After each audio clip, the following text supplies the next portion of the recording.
Here I am to worship, here I am to bow down, here I am to say that you're my God.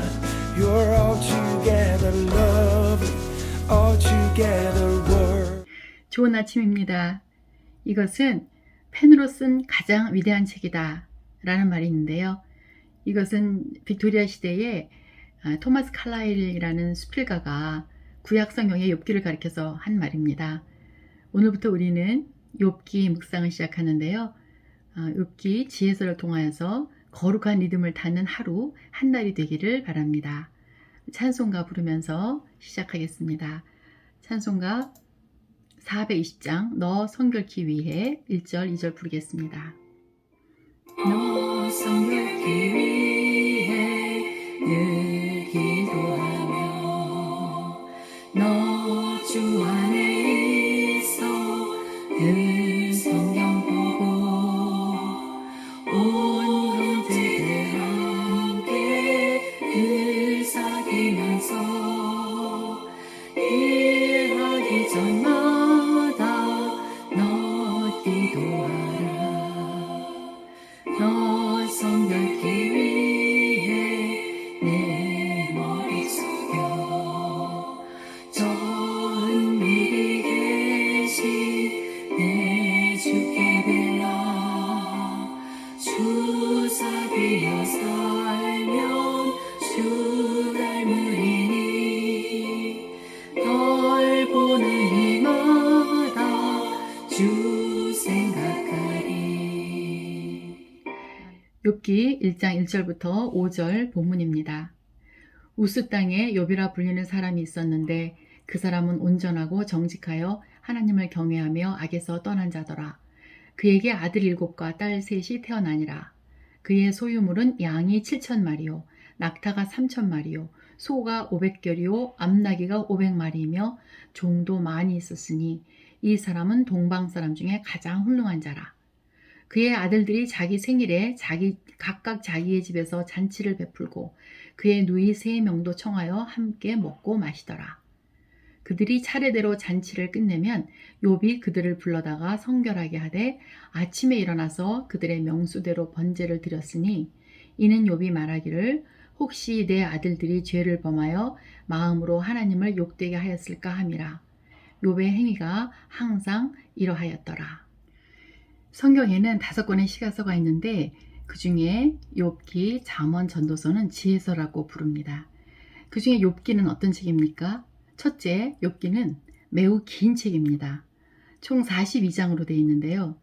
왜 이렇게 길까요? 세상이 혼란스러울 때 하나님은 그 혼란 속에서 무엇을 하고 계시나 하는 질문이 생각이 나죠.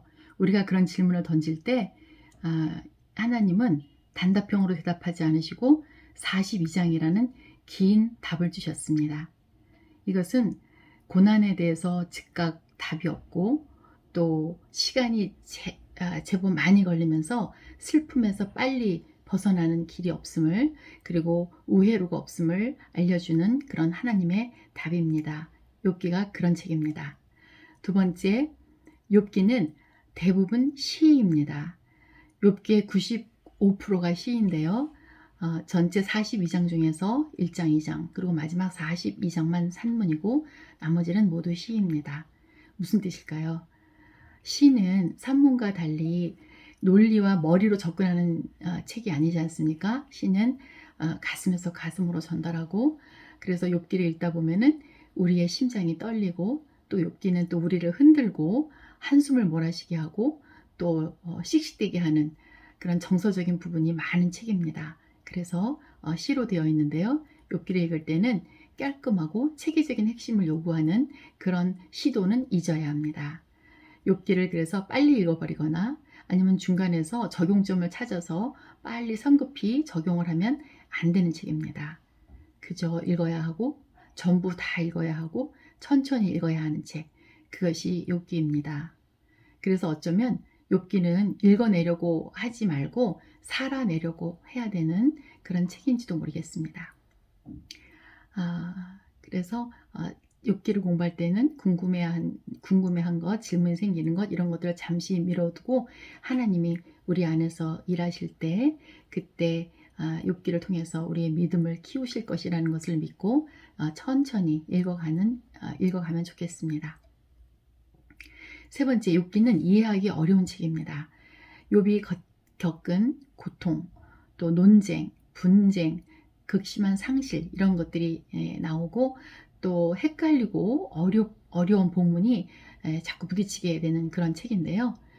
사실 상처를 입어보지 않은 사람은 다른 사람의 상처를 보고 놀린다 이런 말이 있잖아요. 그래서 우리가 고통을 겪어보지 않은 사람은 욥기를 그냥 무관하게 읽어 넘길 수도 있겠지만 또 읽다 보면은 우리와 또 우리가 사랑하는 사람들이 겪고 있는 불합리한 고통, 그런 고통 속에 신음하고 있는 이 세상 속 이야기가 고스란히 스며 있어서 외면할 수가 없는 그런 책입니다. 그래서 우리의 삶과 직접적으로 연결되어 있기 때문에 이해하기가 참 어려운 책인데요. 예를 들면 항상 그렇잖아요. 악한 놈들 너무 잘 나가고 자녀들도 금수저 성공하고 또 하나님의 매도 안 맞고 이런 일들이 벌어지잖아요. 우리 현실에서. 그런가 하면 말씀대로 살면 좋은 일이 일어난다 이렇게 생각하는 게 어쩌면 착각인 것 같은 이런 세상, 이런 게 우리 현실이지 않습니까? 저도 알고 있는 목사님이 정말 그 학원가에서 스스로 가르치시고 학생들을 가르치시고 돈을 벌면서 목회를 하시는데 그 살아있는 복음 정신으로 사시려고 하는 목사님이 세 자녀가 장애로 밝혀지는 그 안타까운 현실도 보고 있고, 또 어떤 40대 목사님은 아내가 암으로 죽어서 6살짜리 또 딸과 함께 남겨진 그런 현실도 보고요. 또 어떤 믿음으로 살려고 애쓰던 권사님은 사업이 망하고 또 교통사고가 나서 정말 그 전신마비가 되는 그런 이해가 안 되는 그런 현실이 우리 주변에 많잖아요. 그래서 고난을 만나고 고난이 무엇인지 아는 사람들, 그런 사람들을 위해서 쓰여진 책, 그게 욥기입니다. 그래서 어떤 분은 욥기를 불덩이라고 했고요. 또 공식 예배 후에 문을 닫고 나가서 뒤에서 눈물을 흘리며 마지막에 속삭이는 책이 욥기다, 이런 말도 했습니다. 그래서 우리가 사실은 욥기를 읽어야 되는데요. 욥기 속에는 우리가 지금 어떤 세상에 살고 있는가, 또 오늘날 교회가 직면한 문제는 무엇인가, 우리에겐 어떤 구원자가 필요한가, 이런 답들이 들어있는 책입니다. 그래서 욥기는 다른 책과 조금 다르게 공부하는 책이 아니고 우리가 깊이 만지고 위로받아야 될 그런 책입니다. 네 번째, 욥기는 언제 쓰였는지 누가 썼는지 분명하지 않은 책입니다. 욥이란 사람이 그 아브라함과 비슷한 시기의 인물일 거다라는 추측이 있긴 하지만 사실 그 내용 자체가 욥기를 이해하는데 크게 도움이 되지는 않습니다. 단지 그 5절에 제사장 제도가 확립되기 전에 욥이 자녀들을 위해서 가족을 대표해서 희생제사를 드리고 있는 것으로 봐서 아무래도 그 족장시대 그 시대로 보이기는 합니다. 다섯 번째, 욥기는 길이가 다른 세 부분으로 되어 있습니다. 우선 첫째 부분, 총 42장 중에서 1장 1절부터 2장 10절까지, 그러니까 첫 부분인데요. 여기는 욥이 누구이고 그에게 무슨 일이 일어났는가 라는 설명이 있고요. 둘째 부분은 2장 11절에서 31장 40절까지입니다. 여기에는 욥과 세 친구 간의 논쟁이 다뤄지고 그 마지막을 욥의 말이 그치니라 라고 정리가 됩니다. 셋째 부분은 32장부터 끝절까지인데 이때 이제 엘리후가 소개되고 욥이 받은 대답들이 들려지고 맨 마지막에 이제 짧지만 깊은 결론이 나오는 그런 책입니다. 그래서 읽으실 때 이렇게 세 문단으로 나눠서 주제를 잡으시면서 읽으시면 좋겠습니다. 이제 본문 들어가겠습니다. 오늘 본문 1장 1절부터 5절 사이에 욥이 누구며 그에게 무슨 일이 일어났는지 한번 살펴보도록 하겠습니다. 1절부터 3절까지는 욥의 성품이 나와요. 그리고 4절, 5절은 욥의 몸에 밴 일들의 설명이 나옵니다. 저는 이 부분의 부제를 만사형통이라고 부르겠습니다. 이야기는 한 사람이 있었다, 이렇게 시작됩니다. 욥기는 한 사람의 이야기입니다. 욥이 자기소개를 하는데 욥의 소개가 나오는데 그것을 흘려 듣지 말고 바짝 정신 차려서 같이 들었으면 좋겠습니다. 욥의 거주지는 우스 땅입니다. 우스가 어딘지는 정확히 모르지만 예레미야 애가 4장 21절에 보면 우스 땅에 사는 딸 에돔아 즐거워하고 기뻐하라 라는 구절이 있는 것으로 미뤄보아서 요단 동쪽 에돔 땅 근처로 추정이 됩니다. 이 말은 왜 중요하냐면 우스 땅이 이스라엘 안에 위치하지 않았다는 얘기죠. 이스라엘 바깥에 살고 있던 사람이고 또 욥이 히브리인인지 아닌지도 모른다는 얘기예요. 그런데 그는 하나님에 대해서 알았고 또 하나님을 신뢰하고 있었던 것으로 보인다는 것, 이 점이 중요합니다. 그의 이름이 욥인데요. 욥의 특별한 의미도 모릅니다. 그의 족보도 없습니다. 오로지 그의 특징은 4가지로 정리가 되는데요. 온전하고 정직하고 하나님을 경외하고 악에서 떠난 자다. 이 4가지의 그의 특징은 욥기를 읽는데 아주 중요합니다. 왜냐하면 이 4가지의 특징이 그에게 가끔 나타나는 게 아니고 항상 변함없는 그의 본성이기 때문에 앞으로 일어나는 일들을 읽을 때 이의 본성을 기억하고 읽어야 됩니다. 그러면 자세히 한번 살펴보면 그의 성품이 온전하다라는 말은 죄가 없다 그런 뜻은 아니고요. 겉과 속이 똑같아서 진실성이 있다, 진정성이 있다 이렇게 보면 되고요. 정직하다는 것은 그가 대인관계에서 솔직하고 공정하게 거래하는, 그래서 동업자로 딱 맞는 그런 사람이라는 뜻입니다. 또한 하나님을 경외한다. 그 말은 그의 신앙이 겸손하고 또 경건했다는 뜻이고, 마지막 악에서 떠난 자라라는 뜻은 그의 도덕적으로 그가 곧고 바른 길을 택하며 죄의 많은 뒷길은 피해가면서 산 사람이라는 것을 나타내는 것입니다. 결론은 욥은 진실한 신자다 이렇게 보면 됩니다. 그 다음에 그의 가족 얘기가 나오는데요. 그의 가족은 아들이 7명, 딸이 3명입니다. 7, 3. 참 좋은 숫자죠. 완전을 뜻하는 7과 좋은 수를 뜻하는 3이 합쳐지면 또 다른 좋은 수라는 의미의 10이 됩니다.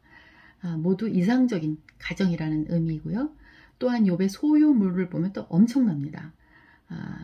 가축의 숫자도 의도적으로 7, 3 이런 숫자가 반복되고 있고, 또 종도 많고, 또 곡물도 재배하는 그런 정착자였어요. 유량민이 아니었습니다. 쉽게 말하면 그는 그 성에서 거물급의 인물로 볼 수 있습니다. 또 한 가지 동방 사람이라고 하는데요. 동방 사람이라는 것은 이스라엘을 중심으로 봤을 때 서쪽에 사는 블레셋 그런 족속과 달리 그 반대쪽으로 사는 사람들인데요. 그쪽에 사는 모든 민족들을 가리켜 동방 사람이라고 불렀습니다. 그런데 욥은 그러한 사람들 중에서 가장 훌륭했답니다. 이렇게 만사형통한 사람이 훌륭한 사람이니까 사실 좀 안심이 됩니다. 만약에 악한 사람이 만사형통하고 지위도 높고 그러면 참 아찔하잖아요. 그런데 본문의 흐름은 욥의 경건함이 훌륭함을 낳은 것으로 그렇게 설명하는 분위기입니다. 그런데 그런 그에게 걱정이 있습니다. 그의 집에 정기적이고 자연스러운 생일 잔치가 열리는데요. 그 가족 모임이 끝날 때마다 욥이 매번 아침 일찍 일어나서, 그러니까 아침 일찍이라는 말은 그의 열정과 열심이 보이잖아요. 그의 예민한 양심에 따라서 다른 것이 자녀들 마음을 흔들기 전에 애들을 다 모아가지고 번제의 의식을 갖습니다. 사실 희생제사 중에서 가장 비싼 돈이 많이 드는 제사가 번제인데요. 그 번제를 자녀들을 위해서 차례로 차례 드렸고, 또 그 자녀들이 그 활활 타는 제물을 이제 보고 있을 때 자기의 죄 때문에 죽는 그 제물을 바라보면서 어떤 생각을 하고 컸겠습니까? 만약에 저 제물이 없었으면 내가 죽었겠구나, 그렇게 하면서 컸겠죠. 그렇다면 욥은 왜 매번 이렇게 많은 그 돈을 들이고 비싼 제사를 그것도 긴급하게 드리면서 살았을까요? 오늘 5절에 보면 그 자녀들이 겉으로는 경건해 보여도 속으로, 마음속으로 하나님을 높이지 않았을까봐, 죄를 지었을까봐 그 자녀들의 속까지 걱정을 하면서 이렇게 제사를 지냈던 것으로 보입니다. 그래서 욥은 그 경건한 모습보다 경건의 마음이 중요하다는 것을 알았던 것 같습니다. 또 그는 그 희생 제사의 대속 능력을 믿었고 대속이 없으면 죽음이라는 것도 알았던 것 같습니다. 그리고 이 단락은 욥의 행위가 항상 이러하였더라 이렇게 하고 마침표를 찍습니다. 사실 오늘 본문에서는 어떤 이야기도 아직 시작되지 않았습니다. 그냥 행복한 가정에 하나의 그늘이 있다 이 정도 그런 느낌입니다. 사람은 아무리 겉으로 경건하고 또 온전해 보여도 속으로 시커먼 구석이 있고 본성적으로 하나님을 높이고 싶지 않은 또는 그 하나님에게 감사하고 싶지 않은 그럴 가능성이 있다라는 그런 것을 암시하는 그런 본문입니다. 사실 우리의 죄를 대신해서 희생해서 대속물이 필요하지 않은 자는 아무도 없는 것입니다. 오늘 본문을 마무리하면서 우리의 희생물이 되어서 우리의 생명을 대신 구속해 주신 예수 그리스도를 떠올리며 오늘 묵상을 마무리하면서 내일을 기대합니다. 우리의 오늘 하루는 우리의 희생제사 대신 우리 대신 정말 자기의 모든 것을 다 태워서 우리의 죄를 구속하신 예수 그리스도의 희생을 생각하면서 하루를 보냈으면 좋겠습니다. 그렇게 우리의 가정과 자녀와 또 우리 교회, 우리 사랑하는 풋나무 교회 나라를 위해서 기도하며 하루를 보내시기 바랍니다. 기도하시겠습니다.